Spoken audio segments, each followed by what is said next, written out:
성경에는 안 믿는 사람들의 눈으로 보면 이거 믿기 힘들다 하는 그런 장면이 여러 나옵니다. 오늘 본문에 나오는 장면도 그 장면 중에 하나입니다.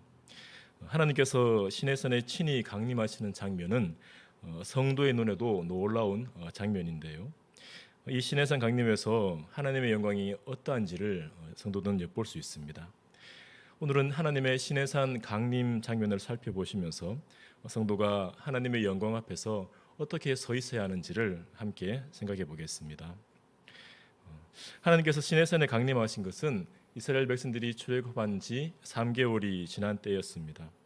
하나님은 10가지 재앙과 홍해 사건으로 당시 강대국이었던 애굽을 초토화시키면서 이스라엘 백성들을 구하셨습니다. 이후 이스라엘 백성들은 하나님이 보내신 구름 기둥과 불 기둥을 따라서 시내 광야에 이르렀고 시내산 앞에 장막을 칩니다. 시내산 앞에 굉장히 많은 백성들이 그 장막을 쳤는데요. 민수기에 보면 장막을 치고 머문 백성들의 수가 나옵니다.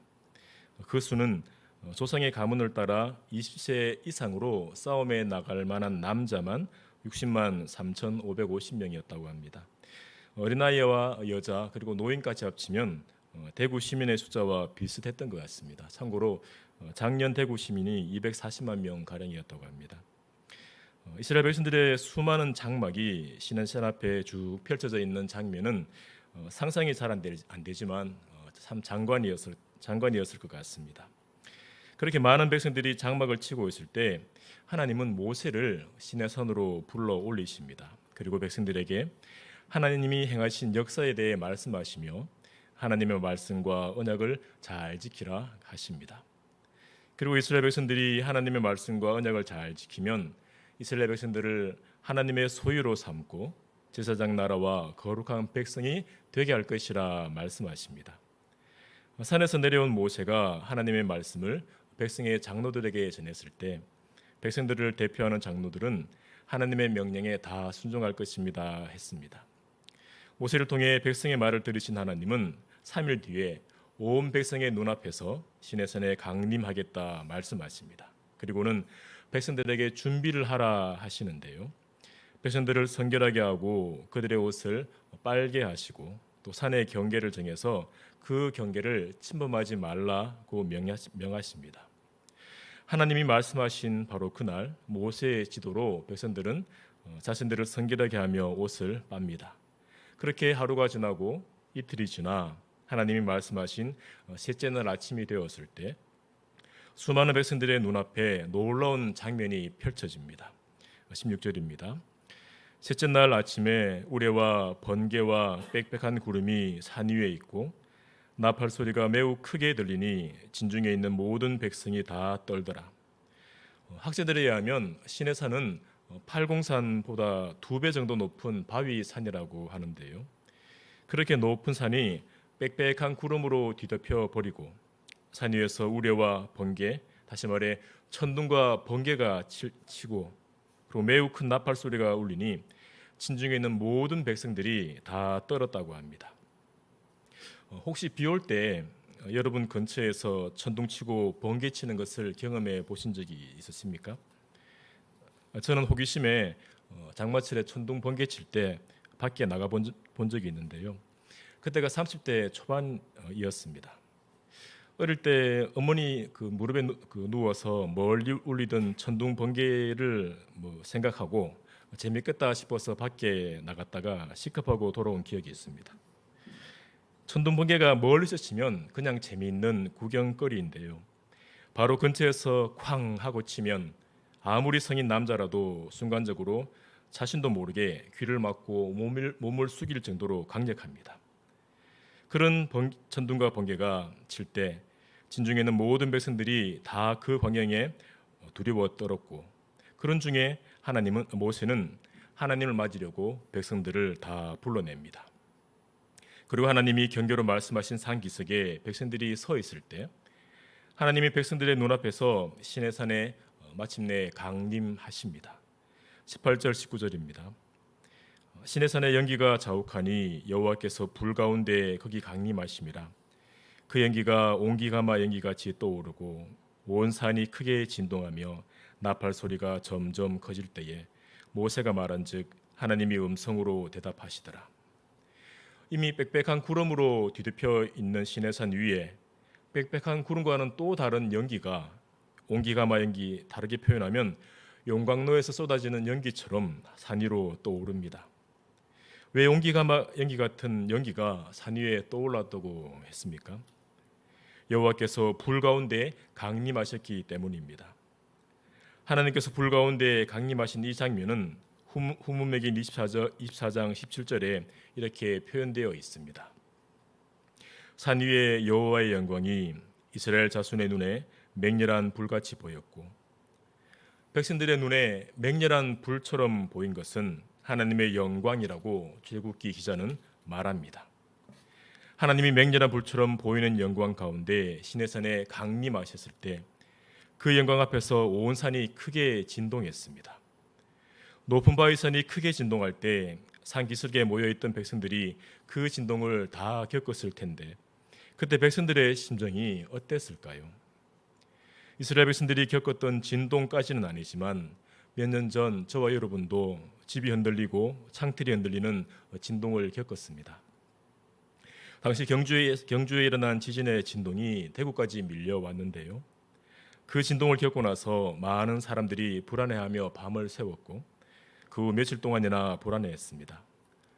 짧은 몇 번의 진동에도 불안감이 밀려오는데 높은 바위산 전체가 크게 진동하는 가운데 산 기슭에 서 있었다면 백성들이 얼마나 두려웠을까요? 그런데 이런 백성들의 두려움을 더 크게 하는 큰 소리가 또 밀려옵니다. 하나님이 불 가운데 강림하시기 전 이미 백성들을 두렵게 했던 것이 나팔 소리인데 그 나팔 소리가 점점 더 커져갑니다. 백성들이 눈으로 또 귀로 온몸으로 하나님의 영광을 경험하고 두려워하는 가운데 백성들과 대조되는 모습이 19절 끝부분에 나옵니다. 모세가 말한즉 하나님이 음성으로 대답하시더라. 백성들은 하나님의 영광 앞에서 두려워 떨고 있는데 모세는 하나님께 말하고 그 말에 하나님이 음성으로 대답하는 것을 보고 백성들의 눈에 모세가 어떻게 보였을까요? 모세의 권위가 더욱 높아졌을 것 같습니다. 하나님은 온 백성이 두려워 떨게 하시며 시내산에 직접 강림하시는데요. 하나님이 하나님의 백성들의 눈앞에 이렇게 강림하신 그 이유가 무엇일까요? 성경은 두 가지 이유를 들고 있습니다. 하나는 전문맥인 19장 9절에 나옵니다. 여호와께서 모세에게 이르시되 내가 빽빽한 구름 가운데서 내게 임함은 내가 너와 말하는 것을 백성들이 듣게 하며 또 너를 영영히 믿게 하려 함이니라. 하나님은 백성들에게 율법을 가르치고 약속의 땅으로 인도할 모세의 권위를 높이기 위해 친히 시내산에 강림하시고 산 위로 모세를 불러 올리십니다. 또 다른 이유가 후문맥인 20장 20절에 나오는데요. 혹시 앞에 보이십니까? 예, 한 목소리로 같이 읽겠습니다. 시작. 백성에게 이르되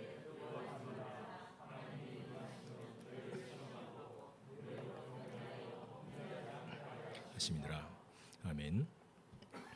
모세는 하나님이 시내산에 강림하신 그 이유를 너희를 시험하고 너희로 경외하여 범죄하지 않게 하려 하심이라고 말합니다. 하나님은 이스라엘 백성들을 하나님을 경외하는 백성으로, 죄를 멀리하는 백성으로 세우길 원하십니다. 그래서 백성들의 그 경외함이 진정한 경외인지를 시험하십니다. 시내산의 놀라운 영광으로 강림하신 하나님이 백성들에게 원하시는 것은 하나님을 경외하는 것이라 할 수 있습니다. 경외라는 단어의 뜻을 보면 절대자에 대한 두려움이라고 되어 있습니다. 조금 다르게 표현하면 하나님 앞에서 내가 죽을 수도 있겠구나 하는 두려움이 경외라는 뜻에 포함되어 있다고 합니다. 이스라엘 백성들이 시내산에서 눈과 귀와 온몸으로 경험했던 하나님의 영광을 생각하면 백성들이 죽음을 떠올릴 수 있겠다 싶습니다. 절대자에 대한 두려움, 천사들도 감히 범접할 수 없는 하나님의 영광 앞에서 피조물에 불과한 사람이 죽음을 떠올리는 것은 어떻게 보면 당연하다 할 수 있겠습니다. 경외라는 단어에 죽음을 떠올리는 부정적인 이미지만 있나 할 수 있지만 이 경외라는 단어에는 긍정적인 이미지도 함께 있습니다. 그것은 하나님을 향한 존경심으로 하나님과 동행하기 원한다는 것입니다. 하나님의 영광 앞에서 죽을 수도 있겠구나 생각하면서 어떻게 동시에 하나님을 존경하고 동행하기 원하는 마음이 들 수 있을까요? 만약 하나님을 모르는 백성이, 하나님을 믿지 않는 백성이 신의 산에 임한 하나님의 영광을 본다면 죽음만을 떠올릴 것입니다. 하지만 하나님의 놀라운 구원을 경험한 백성들은 하나님이 자신들을 위해 행하신 일을 경험하여 알기 때문에 하나님을 존경하고 동행하고 싶은 마음이 함께 일어나는 것입니다.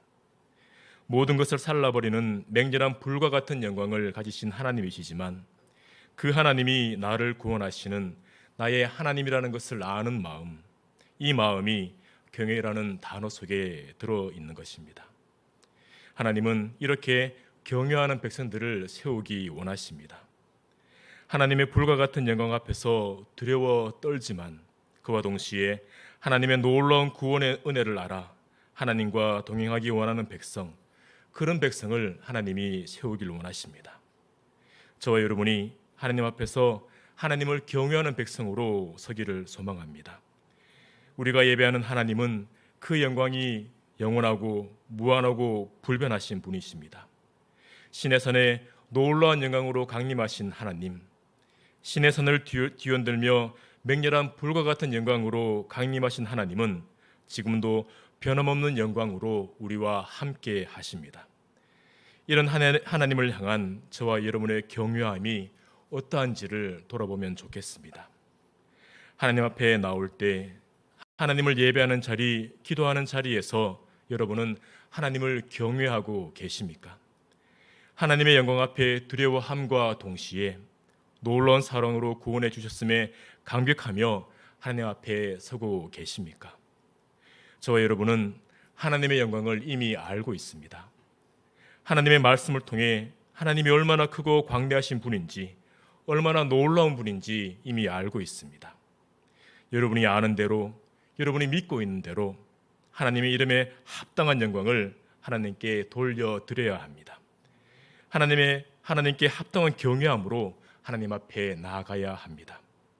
행여 하나님 앞에 나오실 때 경외함을 잊어버린 채 무덤덤하게 나오고 계신다면 다시 한번 하나님 경외함을 회복하게 해달라고 기도하시기를 바랍니다. 그리고 하나님의 말씀을 통해 하나님의 놀라운 영광이 우리에게 깨달아지게 해달라고 구하시기 바랍니다. 하나님은 하나님의 백성들이 경외하는 백성으로 서기를 원하십니다. 저와 여러분이 하나님 앞에 무덤덤해진 마음을 두고 애통해야 할 때 하나님께서 그 애통함을 긍휼히 여기시고 은혜 부어주실 줄 믿습니다. 저와 여러분이 하나님의 영광 앞에서 경외함으로 살아가는 그런 귀한 백성들 되기를 소망합니다.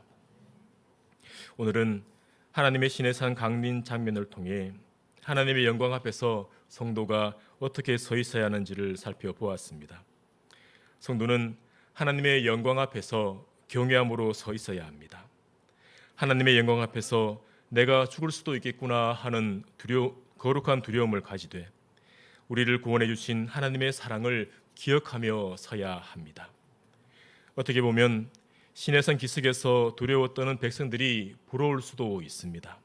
그들은 눈과 귀와 온몸으로 하나님의 영광을 경험했고 그래서 하나님 경외하기가 우리보다 쉽겠다 생각할 수 있습니다.